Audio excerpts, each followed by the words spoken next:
Welcome back students. Last video में हम लोग डिस्कस कर चुके थे 3 इफेक्ट्स को कि हाइड्रोजन बॉन्डिंग के इफेक्ट्स क्या क्या होते हैं। उसमें से 3 इफेक्ट्स हम लोग डिस्कस कर चुके थे। कौन कौन से थे वो? एसोसिएशन था कि हाइड्रोजन बॉन्डिंग की वजह से एसोसिएशन होता है, मेल्टिंग एंड बॉइलिंग पॉइंट बढ़ जाते हैं एंड सोल्यूबिलिटी भी बढ़ जाती है। ये फैक्टर्स थे। नेक्स्ट फैक्टर की अगर बात करें, then next is the viscosity and surface tension. Viscosity and surface tension. अब ये विस्कोसिटी क्या है और सरफेस टेंशन क्या है, पहले आपको इस चीज को अच्छे से समझना होगा। देखिए, विस्कोसिटी का मतलब होता है restriction. Viscosity means restriction in the property of flowing. Restriction in the property of flowing मतलब किसी की फ्लो करने की, बहने की प्रॉपर्टी को आप लोग रोक रहे हैं। रिस्ट्रिक्शन मतलब उसमें बाधा डालना, रोक देना। आपको पता है कि वाटर है, एक सिंपल सा एक्सपेरिमेंट आप लोग खुद से करके देख सकते हैं। 2 चीजों की जरूरत है, एक तो ले लो वाटर और एक ले लो ऑयल। वाटर तो H2O है, लेकिन ऑयल जो है वो भी तो कोई ना कोई कंपाउंड होगा। उसके अंदर भी तो जो एलिमेंट्स प्रेजेंट है उनके अंदर फोर्सेस ऑफ अट्रैक्शन प्रेजेंट होंगे।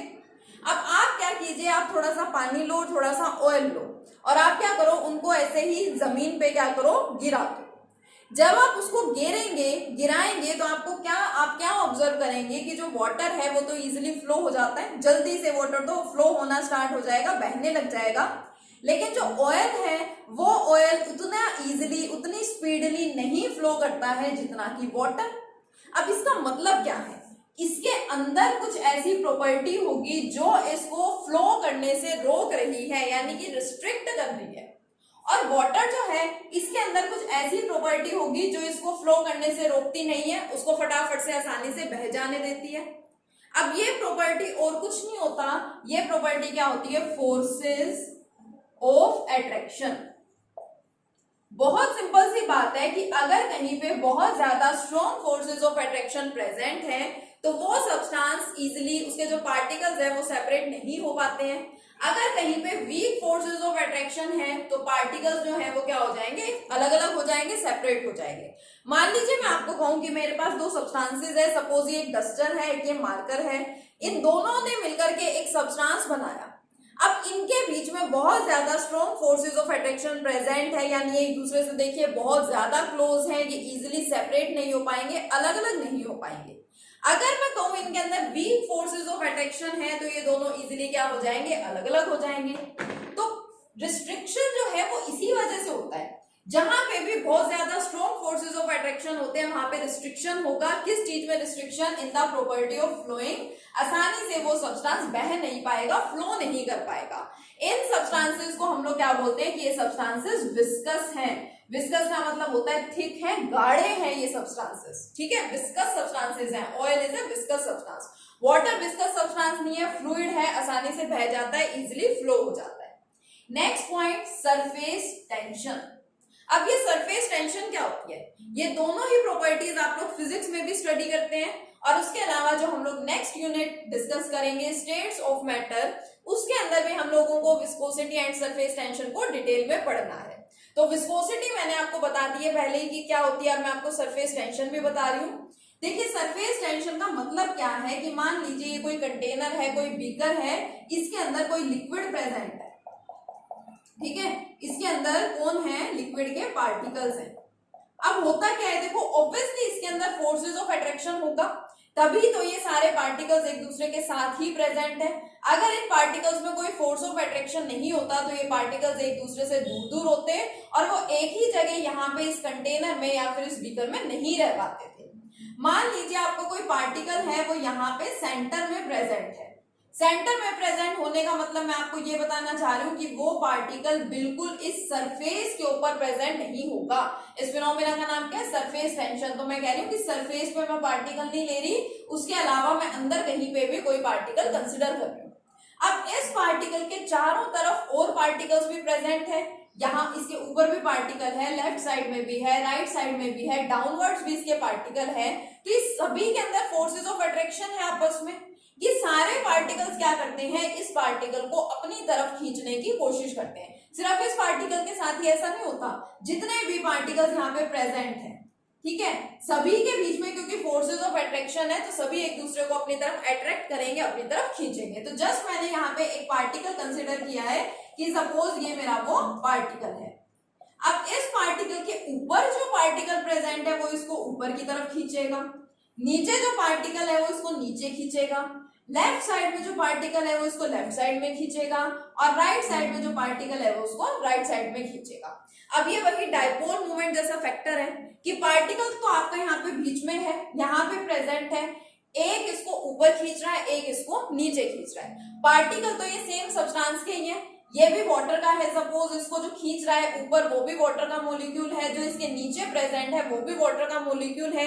तो ऊपर वाला पार्टिकल जितने फोर्स के साथ, ठीक है, जितने फोर्स के साथ इसको अपनी तरफ ऊपर खींचेगा उतने ही फोर्स से नीचे वाला पार्टिकल इसको नीचे खींचेगा।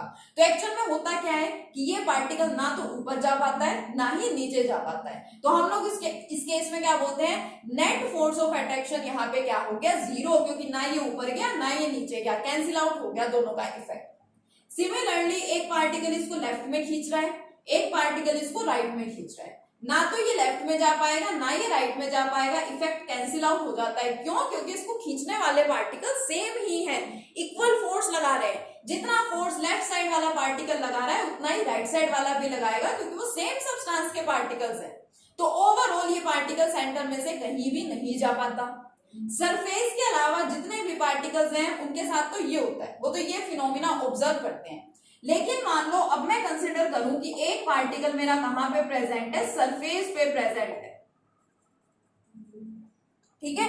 अब फोर्स ऑफ अट्रैक्शन तो यहाँ पे लगना ही है। फोर्स ऑफ अट्रैक्शन लगने का मतलब क्या है कि जो पार्टिकल इसके लेफ्ट साइड में है वो इसको लेफ्ट में खींचेगा, राइट वाला पार्टिकल इसको राइट में खींचेगा, नीचे वाला पार्टिकल इसको नीचे खींचेगा, लेकिन इसके ऊपर कोई भी पार्टिकल प्रेजेंट है ही नहीं। तो देखो इन दोनों का इफेक्ट तो क्या हो गया, कैंसिल आउट हो गया।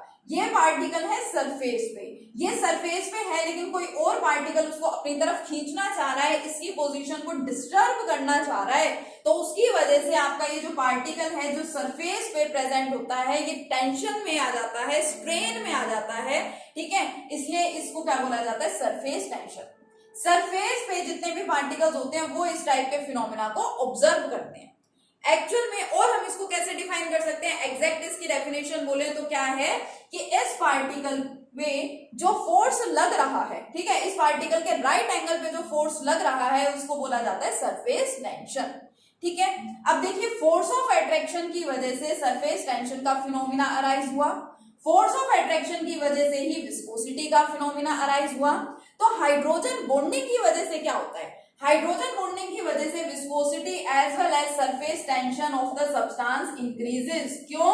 क्योंकि सिंपल सी बात है बेटा, हाइड्रोजन बॉन्डिंग के अंदर एक एक्स्ट्रा बॉन्ड आ रहा है which is hydrogen bond. Extra forces of attraction वहां पे ऑपरेट हो रहे हैं, एक्स्ट्रा फोर्स आने से विस्कोसिटी भी आ जाती है और सरफेस टेंशन भी आ जाती है। So due to hydrogen bonding viscosity as well as the surface tension of the substance increases. ये आपकी नेक्स्ट प्रॉपर्टी है, फोर्थ प्रॉपर्टी। फिफ्थ प्रॉपर्टी की अगर बात करें, बड़ी सिंपल सी प्रॉपर्टी है। फिफ्थ प्रॉपर्टी देखिए क्या है, उसको डिस्कस करते हैं। देखिए नेक्स्ट प्रॉपर्टी इज वॉलेटिलिटी और वॉलेटाइल नेचर। हमें सबसे पहले इसका मीनिंग समझना है कि वॉलेटिलिटी और वॉलेटाइल नेचर का मतलब क्या होता है। It is the tendency of any substance, it is the tendency of any substance to vaporize। किसी सब्सटेंस के वेपोराइज होने की टेंडेंसी को ही क्या बोलते हैं, वॉलेटिलिटी या उसका वॉलेटाइल नेचर बोलते हैं। वेपोराइज का मतलब क्या है, वेपोराइजेशन हो जाना, यानी कि वेपर्स में कन्वर्ट हो जाना। सब्सटेंसेस हमारे पास जितने टाइप के भी होते हैं उनको टू टाइप्स में डिवाइड किया जाता है। एक होते हैं वॉलेटाइल सब्सटेंसेस। वॉलेटाइल सब्सटेंसेस का मतलब विच वेपोराइज इजिली, जो सब्सटेंसेस इजिली वेपोराइज हो जाए, मतलब आसानी से जिसके वेपर्स बन जाते हैं, उनको बोला जाता है वॉलेटाइल सब्सटेंसेस। और एक होते हैं आपके पास non volatile substances. Non volatile का मतलब which do not vaporise easily, जिनका इजिली वेपोराइजेशन नहीं होता है, उनको क्या बोलते हैं, नॉन वॉलेटाइल सब्सटेंसेस बोलते हैं, ठीक है। तो अब वॉलेटिलिटी का मतलब tendency of any substance to vaporise. हमें देखना है कि अगर हाइड्रोजन बॉन्ड बन जाते हैं तो हाइड्रोजन बॉन्ड बनने की वजह से क्या सब्सटेंस का वेपोराइजेशन इजीली हो जाएगा, क्या सब्सटेंस के वेपर्स इजीली बन जाएंगे या फिर नहीं बनेंगे। तो सिंपल सी बात है, जब हाइड्रोजन बॉन्डिंग होती है तो एक एक्स्ट्रा बॉन्ड आ गया, उस एक्स्ट्रा बॉन्ड को ब्रेक करने के लिए आपको और ज्यादा टेम्परेचर लगाना पड़ेगा, यानी कि वेपर्स जो है वो जल्दी से नहीं बनेंगे क्योंकि आपको एक्स्ट्रा टेम्परेचर वहां पे प्रोवाइड करना पड़ रहा है। तो हाइड्रोजन बॉन्डिंग की वजह से the tendency of any substance to vaporise decreases, volatility या फिर सब्सटेंस का जो वॉलेटाइल नेचर है वो क्या हो जाता है, डिक्रीज होता है ड्यू टू हाइड्रोजन बॉन्डिंग। देखिए melting and boiling point increase हो रहे थे, सोल्यूबिलिटी इंक्रीज हो रही थी, उसके साथ में विस्कोसिटी एंड सरफेस टेंशन दोनों इंक्रीज हो रही थी, बट वॉलेटिलिटी या वॉलेटाइल नेचर जिसको हम क्या बोलते हैं, tendency of any substance to vaporise, ये वाली प्रॉपर्टी क्या होती है हाइड्रोजन बॉन्डिंग में डिक्रीज हो जाती है। ठीक है, नेक्स्ट प्रॉपर्टी की बात करें तो नेक्स्ट प्रॉपर्टी इज डिसोसिएशन। एक एसोसिएशन है, जुड़ जाना, कॉम्बिनेशन होना, कंबाइन होना, एक है डिसोसिएशन मींस डिसोसिएट हो जाना मतलब कि टूट जाना। आपके पास एक सिंपल सा सब्सटेंस है हाइड्रोजन फ्लोराइड, मैं आपको कहूं इसका डिसोसिएशन करके दिखाओ तो आप कैसे लिखेंगे, H positive plus F negative, क्योंकि इसमें ये आयंस प्रेजेंट है और ये इन्हीं आयंस के अंदर क्या हो जाता है, कन्वर्ट हो जाता है। लेकिन क्योंकि हम लोग ये जानते हैं कि HF के अंदर हाइड्रोजन बॉन्डिंग होती है, हाइड्रोजन बॉन्डिंग की वजह से इसका डिसोसिएशन किस तरह से होता है, देखिए हाइड्रोजन बॉन्डिंग की वजह से इसका डिसोसिएशन होता है HF2 नेगेटिव की तरह से। अब आप सोचेंगे कि दो फ्लोरीन कहां से आ गए, देखिए अगर हाइड्रोजन बॉन्ड बना है तो वो हाइड्रोजन बॉन्ड इस तरह का बना होगा, ठीक है, ये बीच में बन गया हाइड्रोजन बॉन्ड और मान लीजिए दो हाइड्रोजन फ्लोराइड के यहाँ पे कौन प्रेजेंट है, मॉलिक्यूल्स प्रेजेंट है, उनके बीच में यहाँ पे बना हुआ है बेटा हाइड्रोजन बॉन्ड। ठीक है, इनके बीच में क्या बना हुआ है, हाइड्रोजन बॉन्ड। अब ये मॉलिक्यूल्स तो एक दूसरे के साथ एसोसिएटेड है, जब इनका आप डिसोसिएशन कराना चाहेंगे तो एक्चुअल में H positive and F negative नहीं बनता, क्या बनता है, हाइड्रोजन, और साथ में दो फ्लोरीन आपको लेंगे, याद रखेंगे HF2 नेगेटिव। इस तरह से डिसोसिएशन होता है। डिसोसिएशन का केस थोड़ा सा अलग है, इसको ध्यान रखेंगे। ठीक है, कुछ भी डिफिकल्ट नहीं है उसमें, सिर्फ ये याद रखिए क्योंकि हाइड्रोजन बॉन्डिंग हुई थी इस वजह से मॉलिक्यूल्स एक दूसरे के साथ कंबाइन हुए थे, इसलिए इस टाइप का ये डिसोसिएशन शो करते हैं। इससे रिलेटेड एक मोस्ट इंपोर्टेंट क्वेश्चन है जो आप लोगों से एग्जाम में पूछा जा सकता है, वो क्या क्वेश्चन है उसको अच्छे से देखेंगे, अच्छे से नोट डाउन कर लेना उस क्वेश्चन को। आपसे पूछा जाता है कि KHF2 ये एक सब्सटेंस है, दिस सब्सटेंस एग्जिस्ट इजीली, ये सब्सटेंस इजीली एग्जिस्ट करता है, but KHCl2, KHBr2, KHI2 do not exist, ये सारे सब्सटेंसेस एग्जिस्ट नहीं करते, क्यों? तो सिंपल सी बात है, आप लोगों ने तो हमेशा इस टाइप से देखा है ना, HCl, HBr, हाइड्रोजन के साथ जो आप हैलोजन एटम लगा रहे हैं वो एक ही तो हैलोजन एटम होना चाहिए, लेकिन यहाँ पे तो देखिए दो दो हैलोजन एटम्स आ रहे हैं, इन सबकी फॉर्मेशन पॉसिबल नहीं है, लेकिन यहाँ पे तो दो हैलोजन आ रहे हैं, ये तो बन जाता है लेकिन ये तीनों नहीं बनते। इसका क्या रीजन है? क्योंकि हमने जस्ट अभी पढ़ा है इसके अंदर तो हाइड्रोजन बॉन्डिंग हो जाती है, तो बहुत सारे हाइड्रोजन फ्लोराइड के मॉलिक्यूल्स यहाँ पे क्या होते हैं, एक दूसरे के साथ कंबाइन हो जाते हैं, और उसी की वजह से KHF2 जो सब्सटेंस है ये तो एग्जिस्ट करता है, इनमें से किसी में भी हाइड्रोजन बॉन्डिंग नहीं होती है, इसलिए इनका डिसोसिएशन इस तरह से नहीं हो सकता, एंड हेंस ये सब्सटेंसेस एग्जिस्ट नहीं करते। ठीक है, तो ये कुछ इंपॉर्टेंट इफेक्ट्स थे हाइड्रोजन बॉन्डिंग के। दो छोटे छोटे से कंसेप्ट्स और बचे हैं, उसके बाद आपकी यूनिट हो जाएगी कंप्लीट।